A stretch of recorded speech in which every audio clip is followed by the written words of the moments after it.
नमस्कार, बहुत स्वागत है आपका। आषाढ़ मास की कथा। आषाढ़ मास में भगवान श्री कृष्ण, भगवान श्री हरि की आराधना होती है। इस महीने में श्री हरि सो जाते हैं और जगत का पालन यहाँ से शिव जी करते हैं। तो इस महीने में स्कंद पुराण की कथा सुनने का विधान है। चलिए सुनते हैं। भगवान शिव की महिमा। जिनकी आज्ञा से ब्रह्मा जी इस जगत की सृष्टि और विष्णु भगवान पालन करते हैं और जो स्वयं ही काल रुद्र नाम धारण करके इस विश्व का संहार करते हैं, उन पिनाकधारी भगवान शंकर को नमस्कार है। नैमिषारण्य तीर्थ सब तीर्थों में उत्तम और समस्त क्षेत्रों में श्रेष्ठ है। प्राचीन काल में वहाँ सौनक आदि तपस्वी मुनि एक ऐसा यज्ञ का अनुष्ठान कर रहे थे जो दीर्घ काल तक चालू रहने वाला था। उस यज्ञ में दीक्षित सभी महर्षियों का सबके प्रति समान भाव था। एक दिन उन सभी महात्माओं के दर्शन की उत्कंठा से प्रेरित होकर महातपस्वी व्यास शिष्य लोमस मुनि वहां पहुंचे। उस दीर्घकालिक यज्ञ का अनुष्ठान करने वाले मुनियों ने लोमस जी को आया देखकर एक साथ ही उठकर उनका स्वागत किया। सबके मन में उल्लास सा छा गया और सभी उनके दर्शन के लिए उत्सुक थे। वे पाप रहित महाभाग महर्षि गण लोमेश जी को अर्घ्य और पाद निवेदन करके उनके सत्कार में लग गए। आतिथ्य के पश्चात उन्होंने विस्तार पूर्वक शिव धर्म सुनाने के लिए लोमस जी से प्रार्थना की। इस पर उन्होंने शिव जी के उत्तम महात्मा का वर्णन इस प्रकार किया। लोमस जी कहते हैं, 18 पुराणों में परम पुरुष भगवान शिव की महिमा का गान किया गया है। अतः शिव जी के महात्मा का पूर्णतया वर्णन कोई भी नहीं कर सकता। जो लोग शिव इस 2 अक्षर के नाम का उच्चारण करेंगे, उन्हें स्वर्ग और मोक्ष दोनों प्राप्त होंगे। इसमें तनिक भी संदेह नहीं है। महादेव जी देवताओं के पालक और सबका शासन करने वाले हैं। वे बड़े उदार और घरदानी हैं। उन्होंने अपना सब कुछ दूसरों को दे डाला है, इसलिए वे सर्व कहे गए हैं। जो सदा कल्याण करने वाले भगवान शिव का भजन करते हैं, वे धन्य हैं। जिन्होंने दूसरों की रक्षा के लिए विष भक्षण किया, दक्ष यज्ञ का विनाश किया, काल को दग्ध कर डाला और राजा श्वेत को संकट से छुड़ाया, उन महादेव जी की महिमा का वर्णन कौन कर सकता है। मुनियों ने पूछा, मुने, भगवान शिव ने कैसे विष भक्षण किया और कैसे दक्ष यज्ञ का विनाश किया, ये सब बातें हमें बतलाइए। हमारे मन में यह सब सुनने के लिए बड़ी उत्कंठा है। तब लोमेश जी कहते हैं, विप्रगण, पूर्व काल की बात है। प्रजापति दक्ष ने परमेष्टि ब्रह्मा जी के कहने से अपनी पुत्री सती का विवाह महात्मा शंकर जी के साथ कर दिया। एक दिन वे ही दक्ष स्वेच्छानुसार घूमते हुए नैमिषारण्य आए और वहां के ऋषि मुनियों ने उनका बड़ा आदर सत्कार किया। संपूर्ण देवताओं और असुरों ने भी स्तुति नमस्कार के द्वारा दक्ष का सम्मान किया, किंतु भगवान शंकर ने उनको प्रणाम नहीं किया। दक्ष ने जब इस बात के लक्ष्य किया तो उनके मन में बड़ा क्रोध हुआ और वे प्रजापति ठहरे। यह अपमान कैसे सहते भला। उन्होंने तुरंत भगवान शिव के प्रति कटु वचनों की बौछार आरंभ कर दी। अहो, ये संपूर्ण देवता असुर भी मेरी चरणों में मस्तक झुकाते हैं। श्रेष्ठ ब्राह्मण भी अत्यंत उत्सुक होकर मुझे प्रणाम करते हैं, परंतु यह शंकर दुष्ट पुरुषों की भांति मेरे सामने शीश क्यों नहीं झुकाता। वह भूत प्रेतों का स्वामी है, सदा प्रेत पिशाचों से घिरा रहता है, फिर भी अपने आप को महान समझता है। इसलिए आज मैं उसको श्राप देने को उद्यत हुआ हूँ। श्रेष्ठ ब्राह्मणों, मेरी बात सुनो और इसका पालन करो। आज से इस रुद्र को मैं यज्ञों से बहिष्कृत कर दिया। अब दक्ष का यह कठोर वचन सुनकर नंदी को बहुत क्रोध आया और वे बोले, अहो स्वामी महेश्वर, यज्ञ भाग से वंचित किए गए। यज्ञ, दान, तप, नाना प्रकार के तीर्थ जिसके नाम से ही पवित्र हुए हैं, उन्हीं भगवान शिव को श्राप क्यों दिया गया। खोटी बुद्धि वाले दक्ष, वह यज्ञ जिसमें शंकर जी का भाग ना हो व्यर्थ ही होगा। दुर्बुद्धे, तू उस यज्ञ की रक्षा कर। अरे, जिन महात्मा शिव जी ने संपूर्ण विश्व का पालन किया, उन्हीं को तू श्राप दे डाला।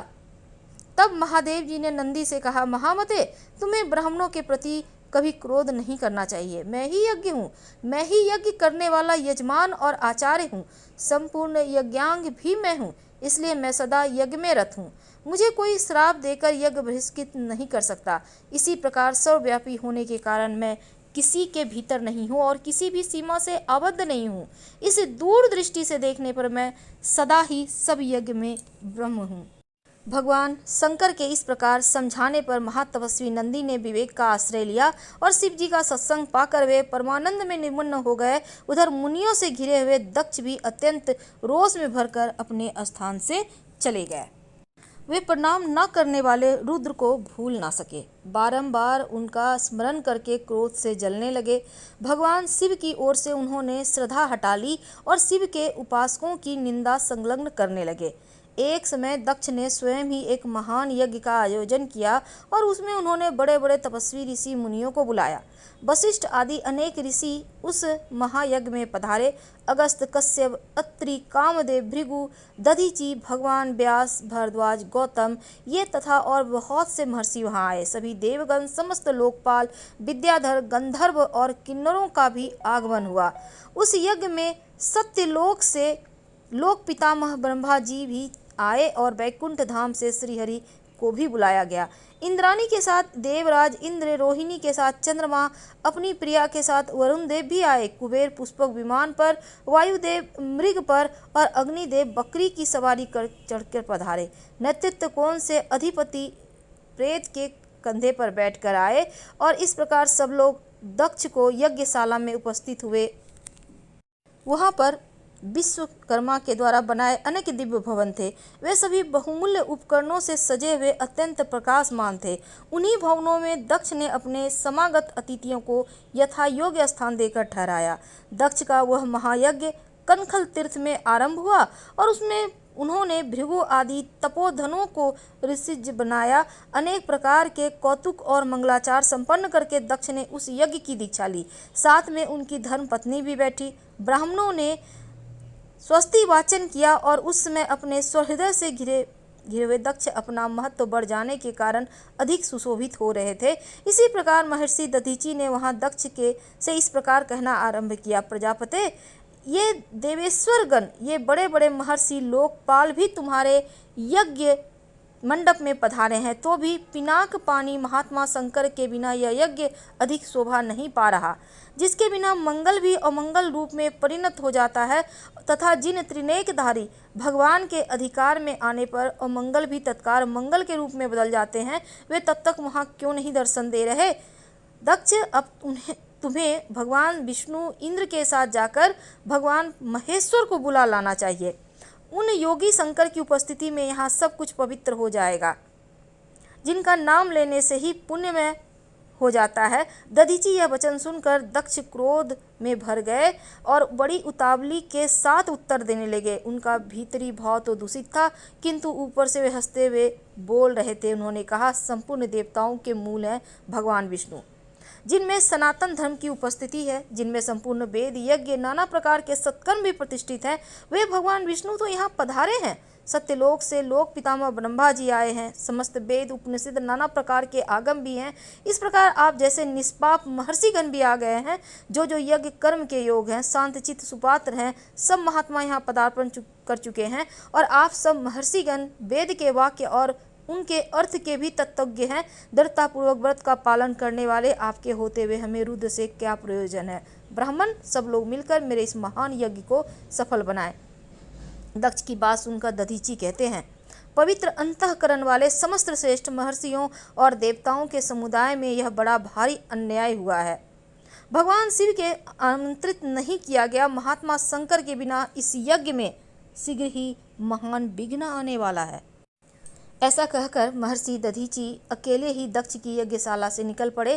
तुरंत अपने आश्रम को चले गए और उनके जाने पर दक्ष ने हंसते हुए कहा, ब्राह्मणों, दधीचि शंकर के प्रेमी हैं, वे चले गए। आप सब लोग वैदिक सिद्धांत में रत रहने वाले हैं। भगवान विष्णु आप सबके अग्रणी है। अब शीघ्र ही आप लोग मेरे यज्ञ को सफल बनाइए।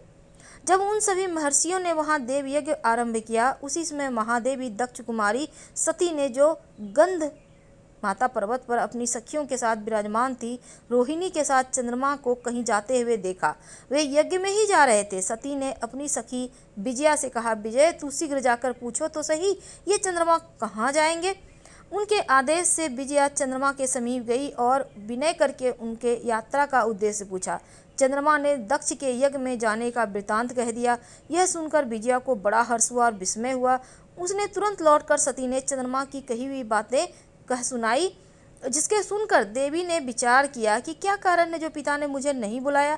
क्या मेरी शिशुनी माता भी मुझे भूल गई। आज मैं भगवान शंकर इसका कारण पूछती हूँ। वह निश्चय करके ही सती देवी सखियों के साथ वहीं पर ठहरा कर स्वयं भगवान शंकर के पास गई। उन्होंने देखा त्रिनेत्रधारी महेश्वर सभा मंडप में विराजमान है। चंड मुंड आदि सभी सार्सद उन्हें सब ओर से घेर कर बैठे हैं। वान भृंगी नंदी महाकाल महारौद्र महामुंड महाशिरा धूम्रकेतु धूम्रपाद अन्य बहुत से गण रुद्र का अनुवर्तन करने वाले हैं। सभी जितेंद्रिय और बीतराग हैं। लोक कल्याणकारी भगवान शंकर इन सबसे घिरे हैं और परम अद्भुत आसन पर विराजमान है। सती का मन भगवान शिव का दर्शन करते ही उनकी ओर आकृष्ट हो गया। वे सहसा उनके समीप चली गई और भगवान शिव बड़े आदर के साथ प्रीति युक्त वचनों से सती को आनंदित कहा, प्रिय, इस समय तुम्हारे यहाँ आगमन का कारण क्या है। सती कहती है, देवेश्वर, मेरे पिता के घर महान यज्ञ हो रहा है, उसमें चलने के लिए आपकी रुचि क्यों नहीं होती। भगवान शिव, यद्यपि आप उस यज्ञ में बुलाए नहीं गए हैं, तभी आज मेरे कहने से मेरे पिता की यज्ञशाला में आप स्वयं सब प्रकार से प्रयत्न करके पधारें।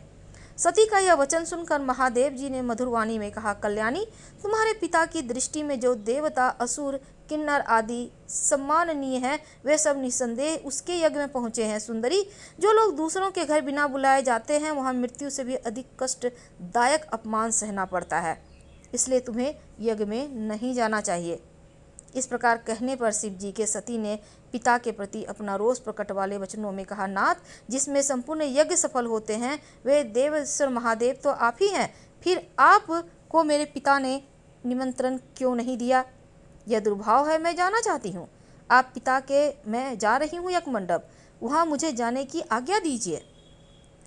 सती देवी के यूँ कहने पर भगवान महेश्वर बोले, उत्तम व्रत का पालन करने वाली देवी, यदि ऐसी बात है तो इस नंदी पर सवार होकर जाना और तुम्हें मैं शीघ्र वहां जाने की आज्ञा देता हूं, यात्रा करो। भगवान शिव के आदेश से 7000 रुद्रगण सती देवी के साथ चले। उन गणों से घिरी हुई देवी ने अपने पिता घर की ओर प्रस्थान किया।